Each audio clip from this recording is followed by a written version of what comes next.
Hello guys, మనకి ఇటువైపు IPL జరుగుతున్నట్టు పాకిస్తాన్ సూపర్ లీగ్ కూడా జరుగుతూ ఉంది కదా పాకిస్తాన్ క్రికెట్ బోర్డు తరఫున. అయితే మరి రీసెంట్గా చూసుకుంటే మనకి టెర్రరిస్ట్ అటాక్ వల్ల మన వాళ్ళు స్టాప్ చేశారు ఐపీఎల్ని, అలాగే వాళ్ళు కూడా స్టాప్ చేసేసారు పాకిస్తాన్ సూపర్ లీగ్ని.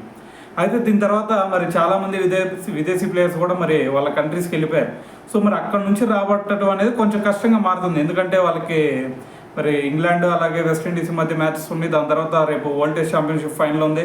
సో మరి డిఫరెంట్ రీజన్స్ వల్ల మరి ఈ ప్లేయర్స్ కూడా కొంతమంది ఇండియాకి వస్తున్నారు, దాని తర్వాత మధ్యలో వెళ్ళిపోయే ఛాన్సులు ఉన్నాయి.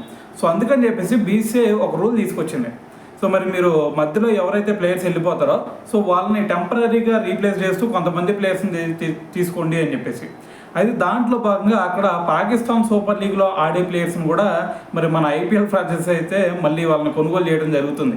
అయితే వాళ్ళలో చూసుకుంటే మరి మిచెల్ ఓవెన్ అలాగే మనకి ఎవరో కుశల్ మెండిస్, సో వీళ్ళిద్దరు కూడా పాకిస్తాన్ సూపర్ లీగ్లో ప్రస్తుతం ఆడుతున్నారు.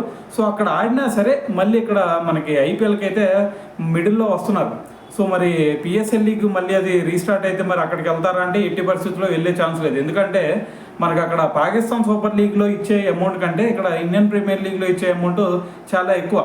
అందుకని చెప్పేసి కొంతమంది ప్లేయర్స్ మరి అది కూడా మిడిల్లో కూడా ఆపేసి మరి ఐపీఎల్ ఆడటానికి అయితే రావడం జరుగుతుంది అనమాట. సో మరి ఈ నిర్ణయం ఏదైతే ఉందో ఇది ఖచ్చితంగా పిఎస్ఎల్కి ఒక ఎదురు దెబ్బ అని చెప్పాలి, ఎందుకంటే అక్కడ ప్లేయర్స్ మిడిల్లో రావడం వల్ల మరి వాళ్ళకి ఓవర్సీస్ ప్లేయర్స్ దక్కే ఛాన్స్ లేదు. సో దీనివల్ల దానికి క్రేజ్ కూడా తగ్గే ఛాన్స్ ఉంది. సో ఏదైనా సరే మరి ఈ టెర్రరిస్ట్ అటాక్ వల్ల మరి పాకిస్తాన్ ఖచ్చితంగా వాళ్ళకి ఇది ఒక ఎదురు దెబ్బ అనేది చెప్పాలి. సో మరి దీని గురించి మరి మీరేమనుకుంటున్నారు అనేది కూడా మరి కింద కామెంట్ చేయండి.